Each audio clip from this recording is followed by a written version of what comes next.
I don't usually talk to adults. I spend my days with kids. So good morning. My name's Karin. I use both last names. This is my grandpa and my dad's last name, Wangberg. And Rogers is my family name, so my husband's last name and my daughter's last name. And I am a teacher. And so Felicia asked if I would be willing to come and talk about my faith and my faith life and work life and how those two things overlap. And so I'm excited to talk to you about this. It was really fun to prepare for this because I did a lot of thinking.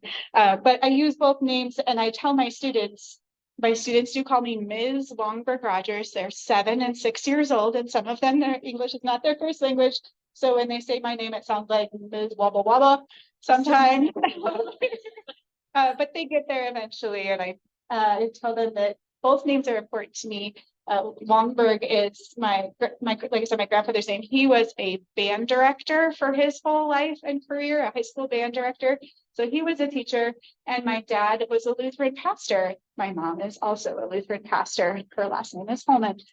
So I think about the teachers that I come from in my heritage, and when I hear someone say my name. So I teach first grade right now.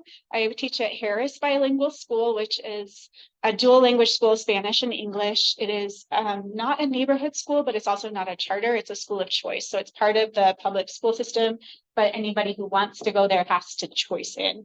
And we do all dual language. So our days are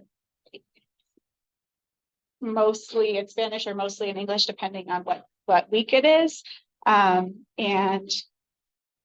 I taught in Loveland. I taught English language acquisition before I moved to PSD, and this is my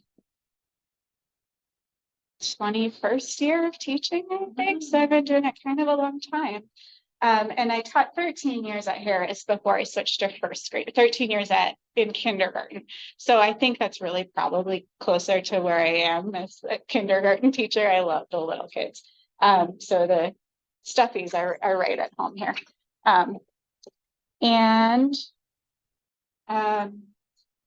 Like I said, my dad was a Lutheran pastor. My parents are both Lutheran pastors, so I was raised Lutheran, and that was an important part of my faith formation.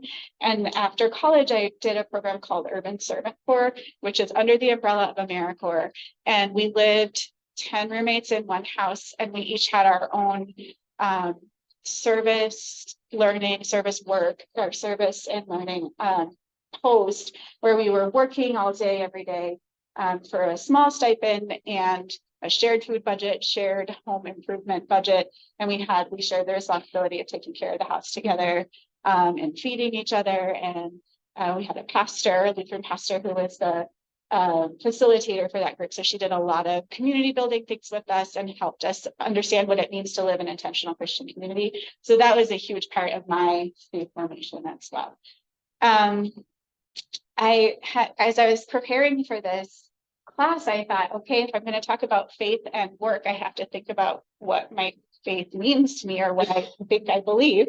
So the three things that I was kind of meditating on, three words that kept coming up for me, were the idea of diversity, community, and future. So those are the three words that were grounding me when I was thinking about what I wanted to talk about.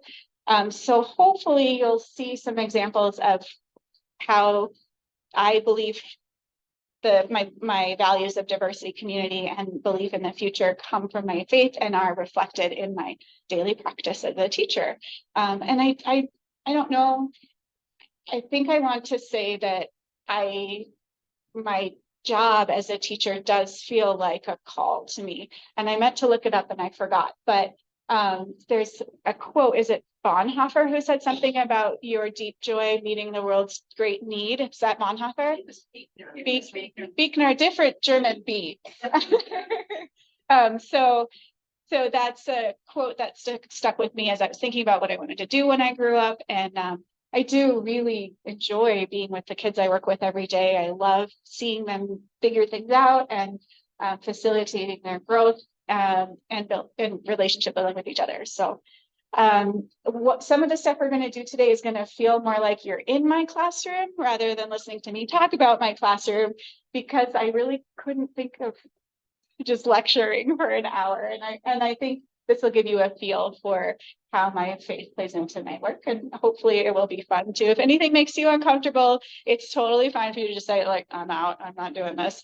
That's okay with me. I won't be offended. I understand that this is a different audience than the little kids I work with every day. But the first thing I wanted to do, that's all of that being said, I wanted to help us give us an opportunity to know who's in the room, give me an opportunity, because I know your faces and names. I don't necessarily know a lot about you or where you come from or what your experience has been and how it might be similar to or different from mine. I was listening to a story Lori was telling earlier about school and punishment, corporal punishment at school, which is pretty fascinating. So hopefully we'll get the chance to tell some of those stories today too. But okay, are you ready? I'm going to ask you to move around the room. We're going to do basically a survey, but with bodies. So there's two ends of the spectrum. You can see me online. On this end of the room, it says true for me. And on that end of the room, it says not true for me. So when I read a statement, I would like you to actually physically go to that part of the room. You don't have to talk if you don't want to, but you can share a story if you find yourself in one of those, on one of those ends, or there's anywhere in between, right? So a little bit true for me, mostly true for me, maybe not completely. So think of it as a scale, with those two being the ends of the scale. So just a way to get to know each other. But okay, any questions? And I'm going to move Charlotte. I'm going to talk to Charlotte and Carol and figure out where they want to be. Okay, so the first one, I went to school. Charlotte and Carol, did you go to school? You can like show me thumbs up. Okay, I'm gonna put, oh, this one's, oh, Charlotte, can you turn your camera on so I can see you? There she is. Here we are. Should I put you in the I went to school end of the room? Yes. Okay, all right. Okay, so Charlotte and Carol are went to school. Okay, I loved school. Ooh, okay. Okay, the next thing I love school. Charlotte and Carol, where do you go on this one? Charlotte and Carol. I loved school. Charlotte loved school. Okay, Carol, how about you? I sort of loved school, so I'm sort of in the middle. Gotcha. Okay, so Carol's in the middle, Charlotte's on this side. Okay, all right. Okay. Amazing. Wow. Okay, I have to go. I would too. All right. I work now or have worked in education. Oh. How about you, Charlotte and Carol? True. You True. were, I did. okay. Yeah, okay. Okay. Sorry. That's your bad.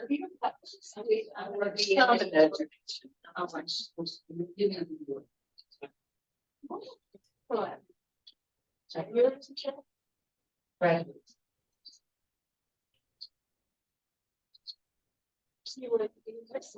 Education. Okay, let me see. I have helped with Vacation Bible School or Sunday School. I know Charlotte has. Yes. Carol has, yeah. It doesn't have to be here. No, it doesn't have to be here.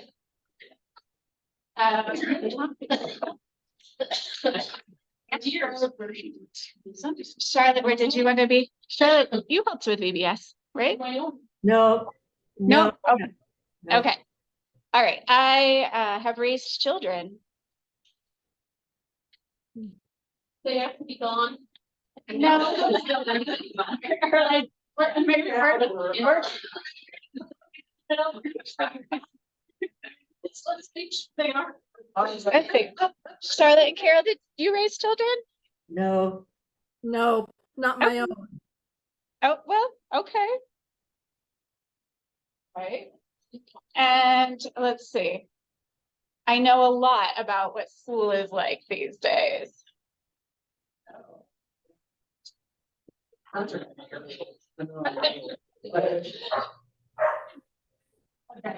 not good.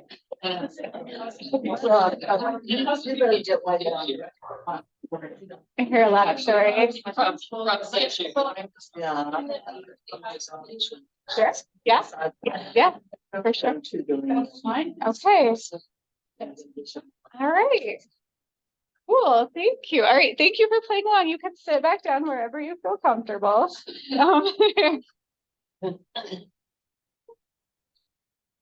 Oh, yeah. Oh, we switched it.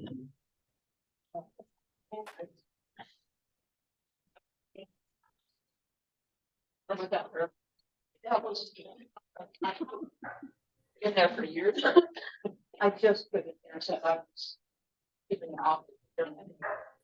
Okay. Well, thank you for playing along. It was not too bad. Not too painful. All right, so I mentioned at the beginning that diversity is one of the things that I feel like comes from my faith and importance, and I practice as a teacher.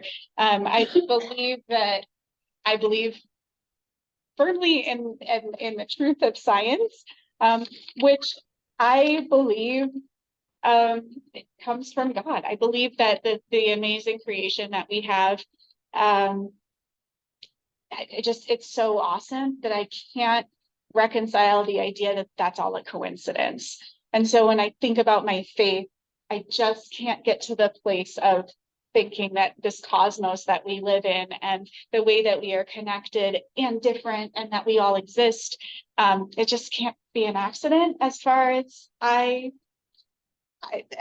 believe.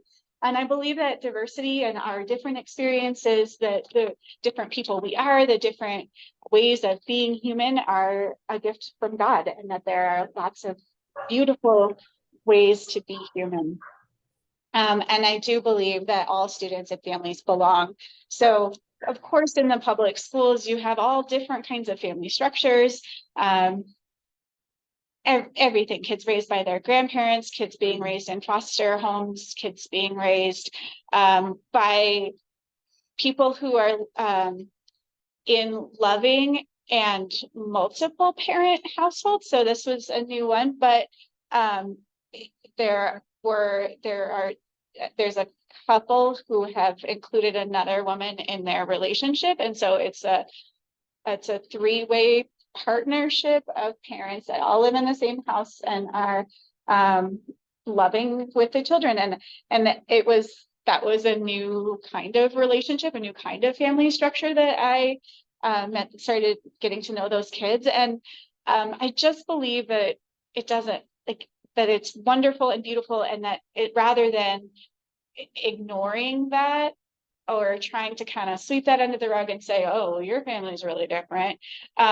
We so have to embrace kids for who they are and where they come from, and that the multiplicity of our experiences makes us stronger and it helps us to care about each other. So it's just an example of how we would celebrate that and say, oh, you have two moms and a dad and they all live in the house with you. That's so awesome. It's so great. And oh, you have two dads. So great. So great that so many people care about you. So we just try to make sure that we always celebrate that in my classroom. And not so think of difference or think of diversity as a strength, as a powerful thing that it's really fascinating and wonderful to learn about each other. So I believe in diversity. I believe in community. And as we moved around the room, I don't know if you knew why I did that. Does anybody want to tell me why? Why do you think I might do things that way? Because we've been sitting for an hour. We're gonna do jazzercise later. Yeah. Yeah. So as a teacher, a lot of times, teachers ask questions and then you want their students to raise their hands, which is fine. And that there's definitely a time and place for that too. But especially with little kids, I really want to teach them that this experience of them being in school is not just about them having a relationship with me or telling me what they know, but it's super important for them to start making connections to each other and talking to each other. I am just one person. There are 26 kids in my class, which is huge for 6 and 7-year-olds. So building community and teaching them, giving them the tools and different ways that they can find commonalities or find reasons to talk to each other is really, really important to me. So that's just one of the structures that I would use with my students. There's also a lot of different fun games we play that encourage kids talking to each other. Let me see. So, okay, so here's what the names are for.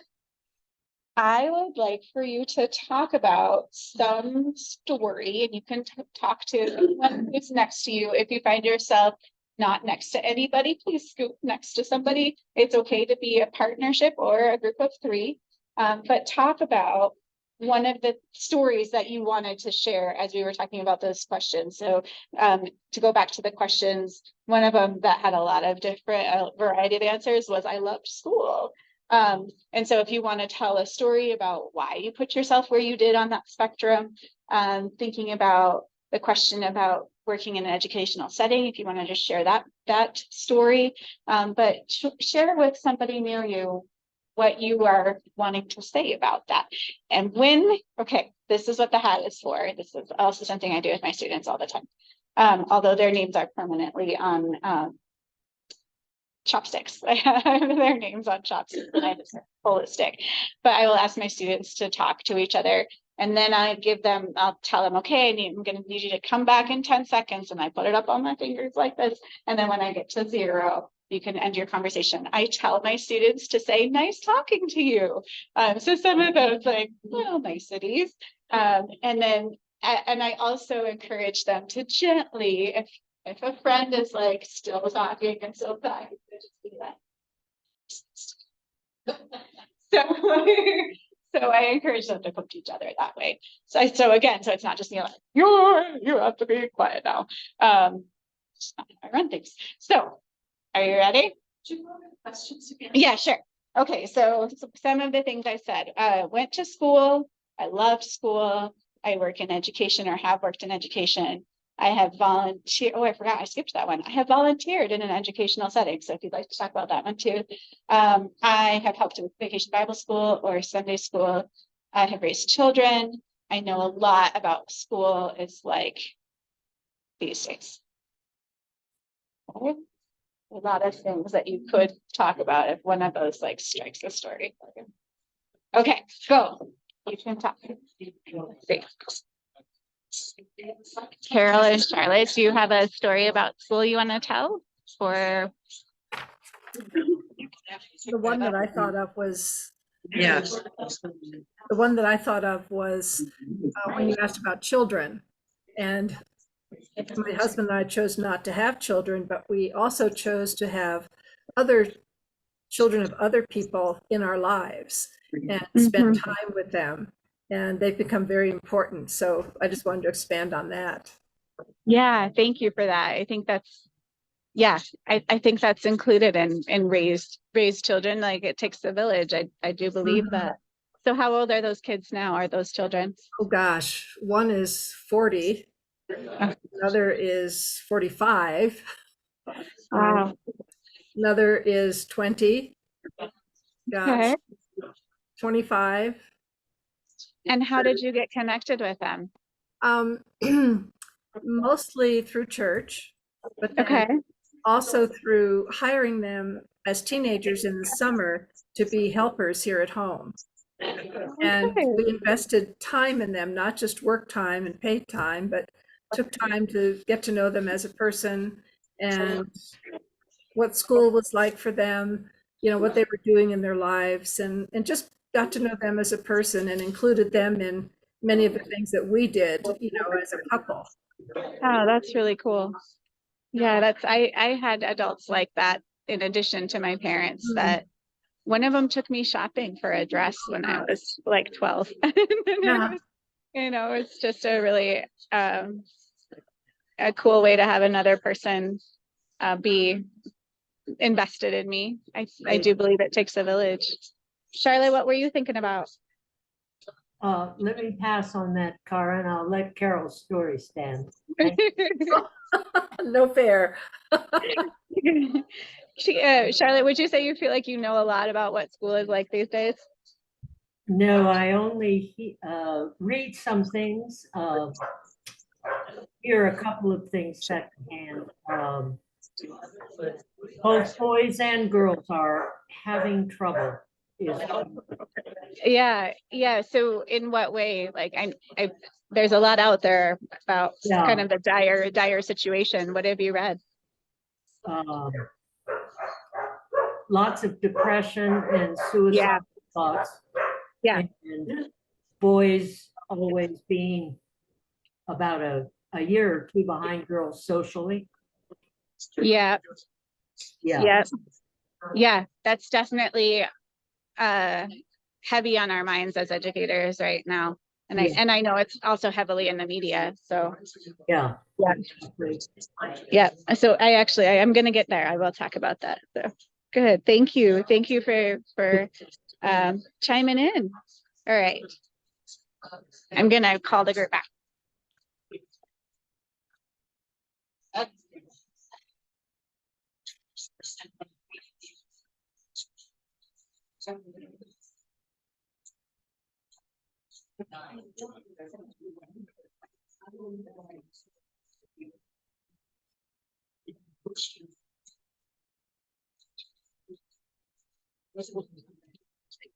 People are still talking, so I'm going to put you where you can hear another story. Huh? Oh, I'm just keep talking. Yeah. All right. That's so interesting. I was just asking Judy about her moving around because she was in Air Force. Oh, Yeah. So, I was always curious to hear what that was like. Yeah. Yeah. Didn't ever go overseas because whenever my dad went overseas, we didn't go. You don't go to Vietnam Right. during the war. No. So you just go to school on the basis? They weren't like determined what school. They were. Yeah. I'm not sure when I was like first and third grade. I think they were just always in the community, but there would just be a lot of military kids there. So at least you weren't the only one. You weren't the only one. Just every single time. I know other people moved around with their different jobs. Like if your parents have pastor, maybe get moved around, and there's not like a whole bunch of pastors' kids. Did you both get to talk to each other? Yeah. Okay. Just trying to see. Yeah. All right. Back in 10 seconds. 8 seconds. 5 seconds. Nice talking to you. 4, 3, 2, 1, 0. Thank you. And that's about how it goes in my classroom too. Okay. Okay, so in my classroom, this is another thing I will do, as I will pull a name to add and ask you to share with the group. If you want to pass, I would let my kids do this. Well, I might let them do this the first time, but I don't let them pass beyond maybe 2 times. I would start to talk to them about why do you feel like you can't share with the group?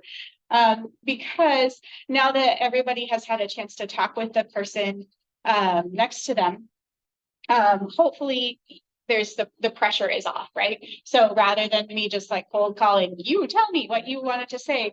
I do this for students so I make sure they have been prepped by having had a conversation already. That because, okay, selfishly, I want to hear what the kids say too. And I do think it's important to give them time to talk. That is more like I'm going to talk and everybody in the class is going to listen. And I also believe that it's important for us as students to make sure, and as the teachers, to make sure the students know that just like you're supposed to be quiet when you're listening to the teacher, you're also supposed to be quiet when you're listening to another classmate, that we have as much to learn from each other as we do from our teacher. So that's why I do this. And if you want to pass, it's okay. But I would invite you to share something that you talked about. Did you get to talk, Lori, or are you busy?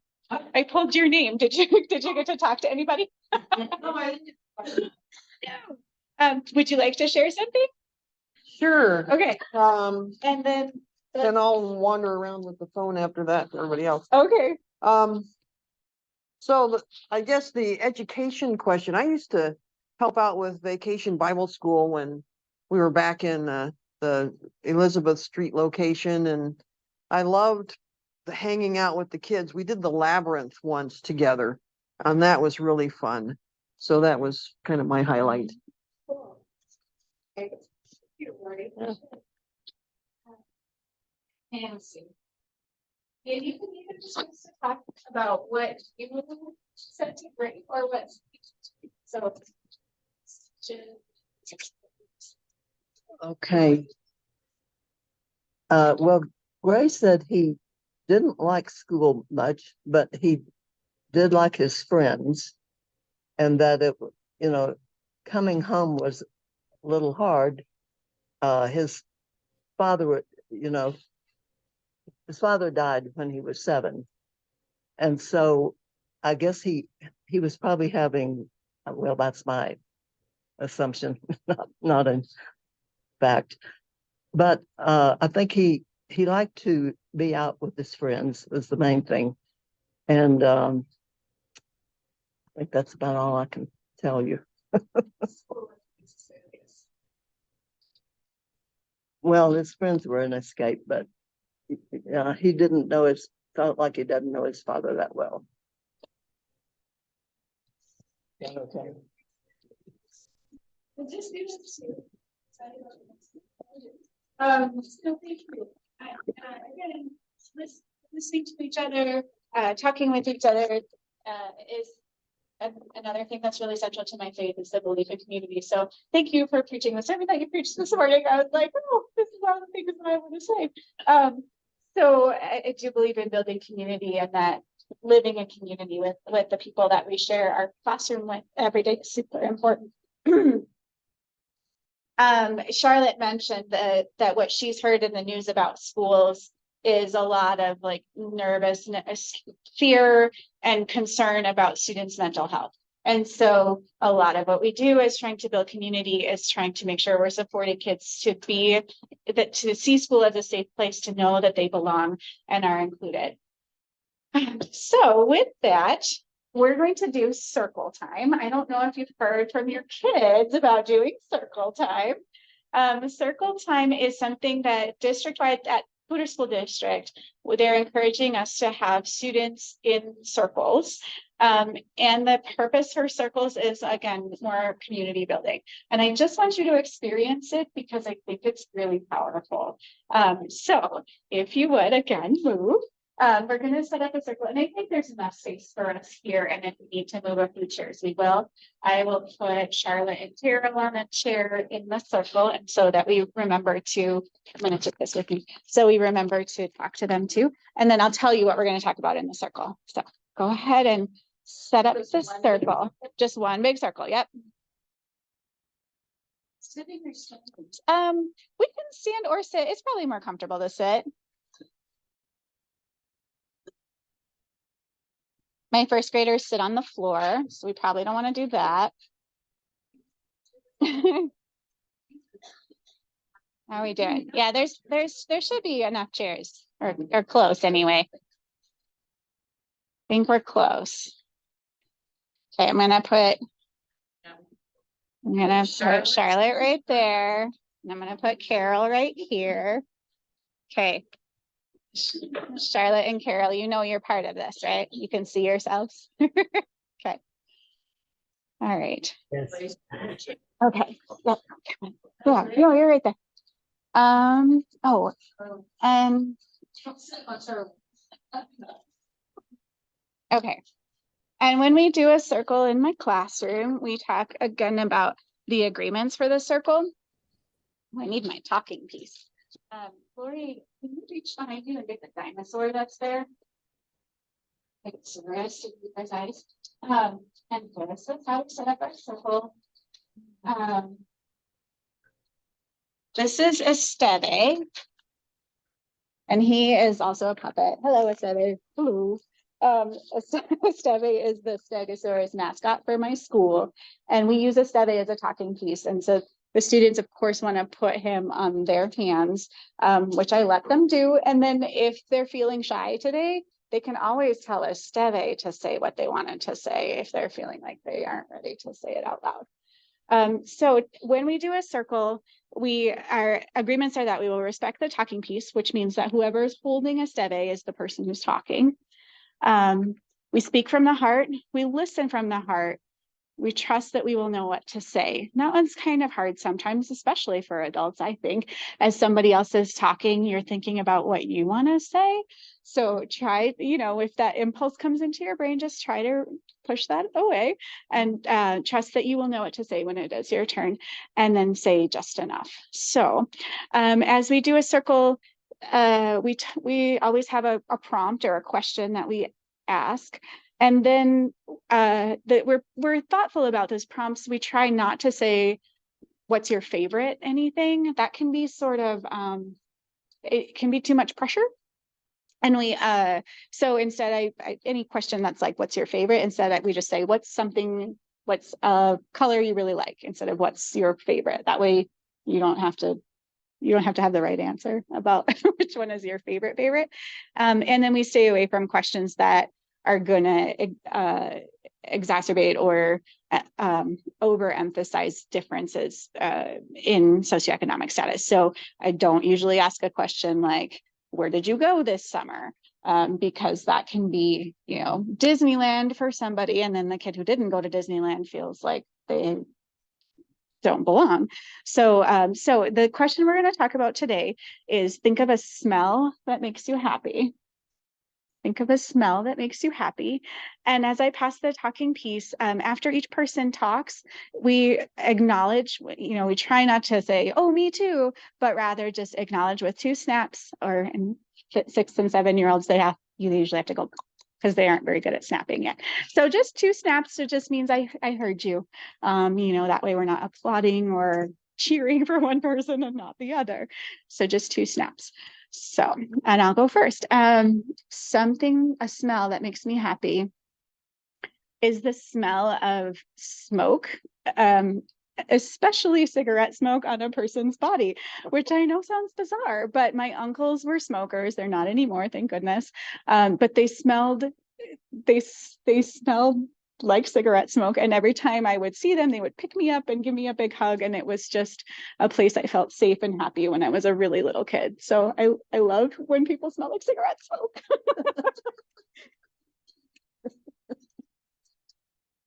Well, my father smelled so good. He always smelled like Old Spice, but his sweat smelled really good. So I kept his undershirt for a long time after he died, so I could smell it.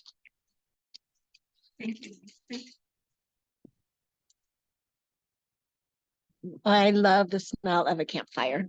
Some of my most blessed memories are sitting around a campfire with family and friends. I love the smell of rivers, like water moving, because I grew up around that. That was my safe spot. Funny that you said Old Spice, because that's what came to my mind immediately. That's what my father wore. I don't smell it much anymore, but if I ever catch a whiff of it, it's one of my favorite smells.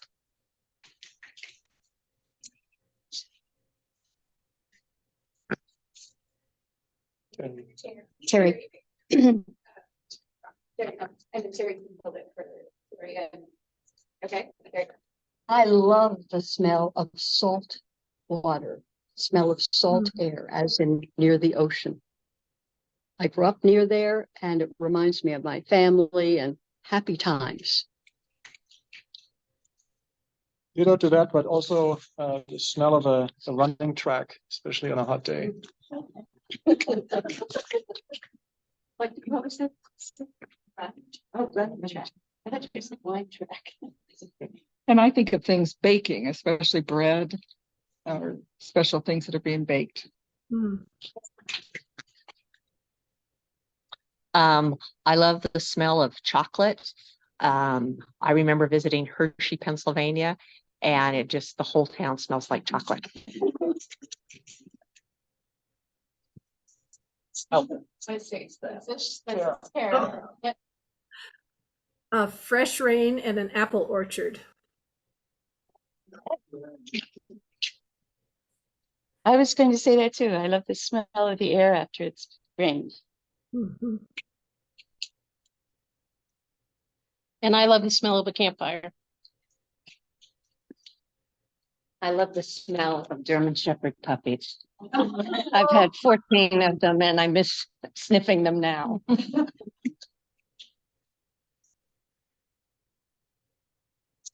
I love the smell of spearmint gum. Speaking of memories, my grandfather came to live with us at the end of his life, and I would sneak spearmint gum out of his drawer and chew it, and then hide the wrapper in his shoe. I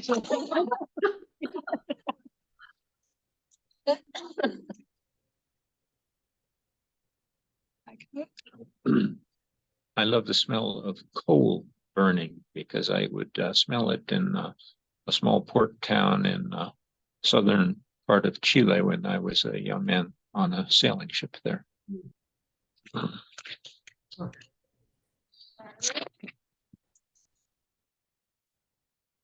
Charlotte? Fresh brewed coffee. Mm. All right. I'm also going to say baking bread, particularly yeast bread or a sourdough bread. Maybe I've never made sourdough bread. I'll say yeast or yeast bread. Yeah. I love the smell of evergreen trees after a rain. Memory from days of camping. I'm gonna agree with that. I love the smell when it just starts to rain or it's about to rain. It just so excited for the plants. Molly, did you want to say something? Love the smell of ozone. Before the rain, smell of ozone. Yeah, if you didn't hear Lori, she said ozone before the rain. When I did this activity with my students and we asked this question, one of the students said, I love the smell of the rainbow. And we all kind of looked at her like, do rainbows smell? And another kiddo said right away, she goes, oh, you just have a really good smeller because they're so far away. But it's just an example of how the purpose is to build community, and the kids understand that and they get that they're not going to say your answer is wrong. And as we thought about, we're like, oh yeah, rainbow, when you see a rainbow, there is a smell in the air. I know what she's saying. And so she had strongly connected that visual to what rain or just after the rain smells like. Another student has some pretty significant language delays. And he said, I love the smell of dinosaurs. And this is our talking piece. And so I figured out pretty quickly, okay, he's not sure what we're doing, but this is a dinosaur. So he said dinosaur. And then one other friend, he goes, I hate to break it to you, buddy, but the dinosaurs are all really dead. They don't smell like anything anymore. And so then I said, well, okay, do you mean like this dinosaur? And so he was holding it and I said, smell it. What do you think? And he smelled it and he was like, okay. So, this is where there's not a right or wrong answer. And no matter what they say, we're going to find a way to make it make sense and make it work with the conversation. And they can pass if they need to, but try to just make this activity accessible to everybody. So thank you. That's circle time. And that is hopefully what all of any kids that are in public school are doing right now, because it's part of restorative practices. But we talk, I think of restoration as rebuilding something. And I'll talk more about this in a little bit, but when we restore relationships because there's been a harm in the community, we have to have something to restore to. So we have to have intentionally built community this way or in many other ways, so that when there's a I don't want to say sin, but when there is an error or somebody makes a mistake or somebody does something that takes them out of the community or harms the community, we have these relationships to come back to and a desire to restore the relationship. So that's what circle time is all about. Thank you for doing that with me. I love circle time. Okay, you can go back to wherever you want to sit. We're gonna do one more thing. And I'm doing okay. I was worried about filling an hour, but I'm doing okay. Thanks. And we just wad it up. It doesn't matter. If it's wrinkly, no, if it's wrinkly, it's fine.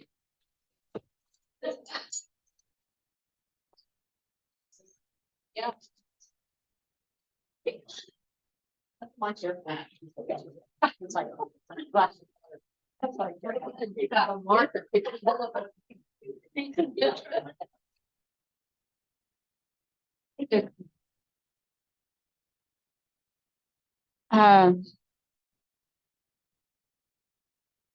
I forgot to say that is also listening to the students, for them to listen to each other and for me to really deeply listen to them, is definitely comes from my faith. I believe in the scripture that says, Jesus said, let the little children come to me. I do believe that there's so much wisdom in the tiny humans, that they have so much wisdom to share. And yes, it's a challenge to get to manage their behaviors sometimes. Certainly, that's definitely still my hardest thing is, okay, everybody's really excited about being together and doing things, but how do we corral that excitement so that we all are safe and we're in a like calm environment, even though there's 26 little people that really want to talk about what they're passionate about.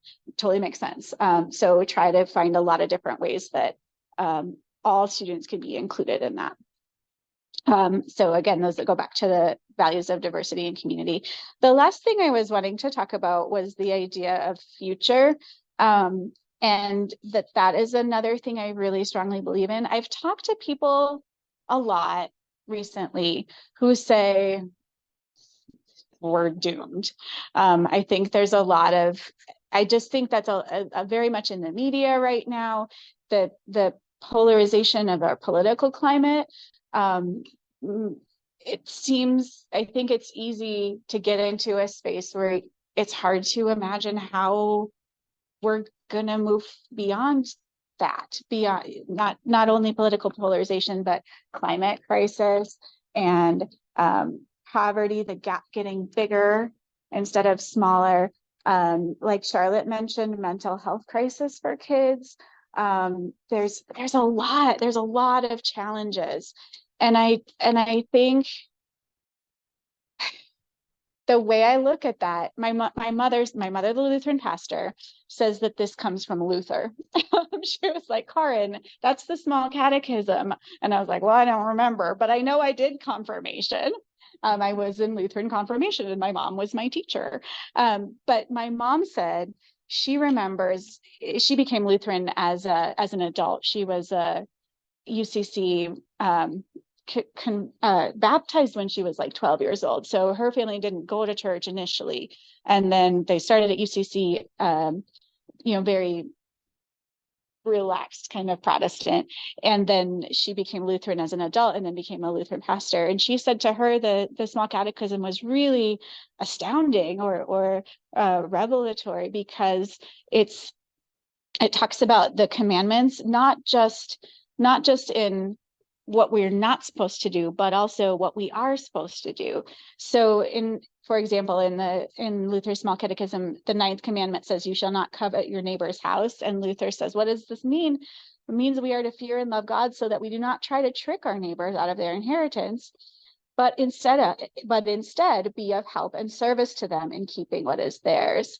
So Luther takes it farther and says, this is not just about what you don't do, it's what you do.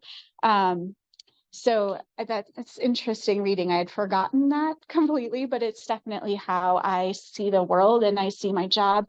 I brought some statistics. This is all really tiny, and I'm sorry it printed out really small, but I was going to ask you to look at this and just see, and there's multiple pages to this document, and I didn't want to kill a lot of trees.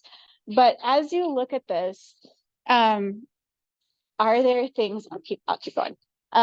If you have a pencil or a pen, or if you'd like one, you can kind of code the text and that will give us something to talk about. The star means this is something I knew. The exclamation mark would mean this is something that surprised me. And then the question mark would mean I want to know more about this. So there's some interesting educational statistics. And take a minute, just take a minute. I'm kind of getting ahead of myself. There's multiple pages, but you don't need to see the whole thing. You can just see one page and then trade with somebody.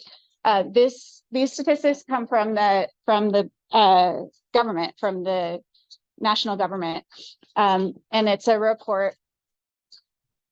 Oh yeah, it's a report of the condition of education in 2023. So I like to go back to the data. I think what we hear about what school is like right now is a lot of what's in the media, and not necessarily what's in the data. Yeah. So you probably don't have the same page as your neighbor, and that's intentional. So if you find that you've got to look at enough, you can always trade with the person next to you.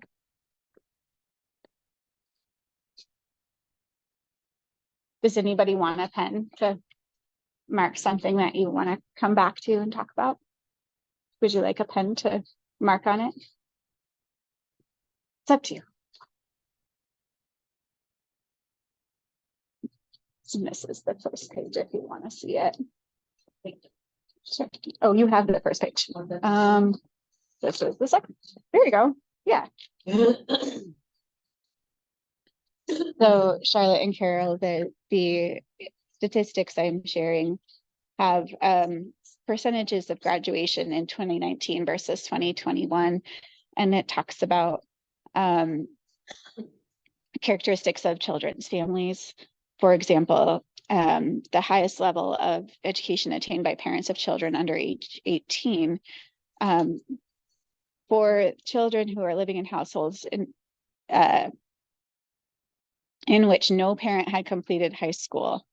In 2019, that was 9%. In 2021, it's 8.3%. So it's actually gone down. So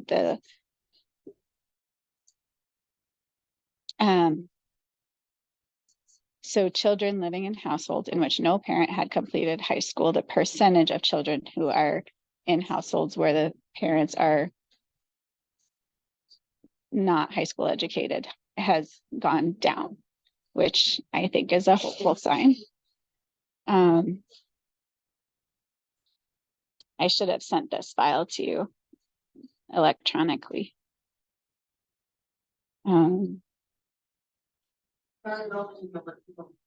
Oh, okay. It's just a website. It just comes right off of Condition of Education 2023 at a glance.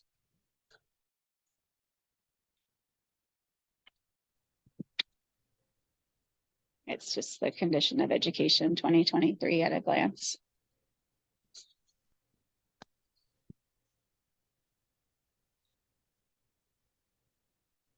Okay, so you've had a chance to glance at that. Is there anything you already knew? Statistics that you already knew or had some idea about? Like, yeah, I knew this. Probably some of it. Anything that surprised you? One thing that really surprised you is the price of the 10 and undergraduate institution. The average net price at four-year institutions for first-time, full-time undergraduate students in public education has dropped from 2021 to 2022 from 15,180 to 14,710. That surprised me. So surprised that the cost of college actually went down. Anything else surprise you? In the chat. Okay, the link is in the chat, Charlotte and Carol, if you want to look at the statistics.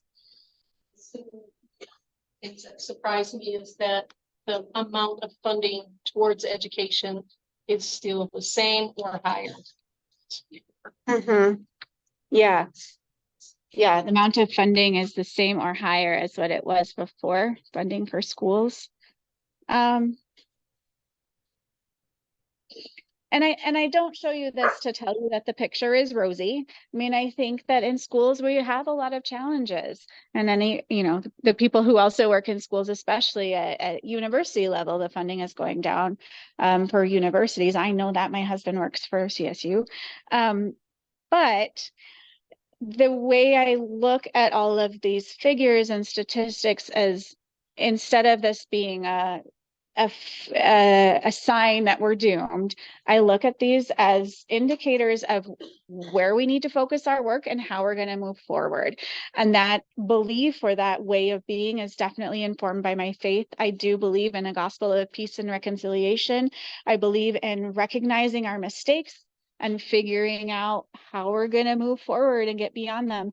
I am so grateful the district is spending more money on mental health than they ever have before, and it matters. And when we show up for kids and we include them and we tell them that their presence matters and that we want them to be part of the community, that to me is a mission. And it's something that I believe is critical to helping people become healthy and vibrant adults. I was saying I was going to talk a little bit more about restorative practice. And I believe in the future because I believe that no one is their behavior, that people's behavior comes from something, some need. If they're behaving in a way that's contrary to the community or breaks down the community, there's a reason for that behavior. And even if we can't figure out the reason is, what the underlying reason is, our job as educators is to figure out how to get that person's need met. They're expressing a need. So if they're being naughty, they're letting us know that they need something. And our job is to figure out what it is that they need. We have an autistic kiddo in our school, in our grade, in first grade this year. And he said to me, the other day, he said, I want to know, he said, I want to know what school is like when nobody else is here. And I said, okay, well, I can tell you, I go on the weekends sometimes and it's kind of creepy and the air is pretty still and I don't really like it much. And he goes, well, I think I would like it because then there wouldn't be any other kids here and I wouldn't have to wait for them to finish their work. And it just makes me want to break all the pencils and take all the lead out. And I was like, okay, all right. I get it. I can understand your frustration. Thank you for telling me. Thank you for trusting me with that feeling, because now we can be more responsive. And when we notice that he's done, we can figure out how to channel that energy and put something in his hands so that he isn't feeling so angry and frustrated. He hasn't been acting out, but the fact that he said it out loud was pretty cool, I thought. And again, it gives us an opportunity. The one other story I wanted to share was that during COVID, I taught kindergarten during COVID and then moved to first grade also during COVID. But I was teaching kindergartners for that first worst year when everyone was wearing masks and we were part-time online. And a lot of people said to me, oh my gosh, isn't that just the worst thing? Isn't kids with masks such a terrible, terrible thing? And I was like, well, I mean, it's not great. We don't get to see each other's faces, but we can do a lot with our eyes. But if this is what it takes for us to be together, this is what we're going to do. And as kids would have their masks falling down off their nose, I heard them start to say to each other, hey, buddy, could you pull your mask up? It's safer for everybody if you pull it up. And they started to learn to coach each other. And I believe that happens at school. I believe that kids, it could have been such a terrible thing and we could have seen it that way. But I prefer, and I just think we can see it instead as this was a way that we gave kids an opportunity to learn more about what it means to take care of each other. And we empowered them to coach each other, to be the person that says, hey, buddy, can you pull your mask up, in a way that's kind, but also makes it affects change. So I guess I just want to say that I can't do what I do without believing that there's hope for us for a future that is more fully reconciled with each other and with the world and the planet we live on. And that's the idea I want to leave you with, that I believe that comes from the gospel too. Thank you. Thank you. This was fun. Who wins the trip to Tahiti? Carol, if there were a trip to Tahiti, you would win it. There it is, right there, Carol. Yeah, sure. Oh, thanks for coming. Thank you. Great job. Goodbye, Carol and Charlotte. Thank you. Yeah, that's beautiful.